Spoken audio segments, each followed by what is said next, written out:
naman, bagong linggo para sa hindi maubos na kakulitan ng ating mga kapatid online. May isang nainggit ata sa pink na dolphin sa Amerika, kaya yung kanyang prinitong isda may iba-iba pang kulay. Para naman sa mas masayang relasyon ng mag-asawa, may kailangan tandaang paalala. Lahat ng yan sa Kwento Sang Minuto ni Mark Logan.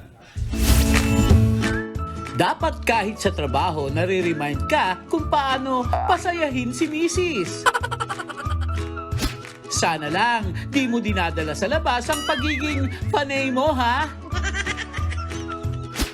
At hindi dahil nakakita ka ng dolphin na ganito ang kulay sa Amerika, kukulayan mo na rin ang mga isda ng green at pink. Kung ganyan ng ganyan, isama nyo na rin itong si Kuya Hepa. May ilang mga bata na hindi kayang makipagplastikan sa mga nagbigay sa kanya ng pasangawa.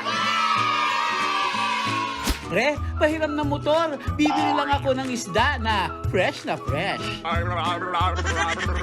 Nay, yung isda, kinain yung pusa.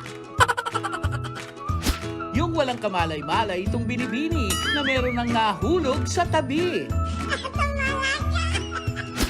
Kapag medyo matagal pa ang inihaw, amoy-amoy muna tayo. Ow!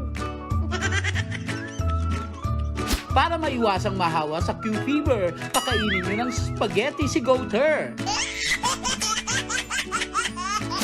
Pasensya na po ang mga motorista, lalo na mga motor. Ito po muna ang inyong temporary plate. Nagbabalita mula sa frontline. Oh, mga tropa, ito ang plano. Lahat ng mga nakamotor, habulin. Okay?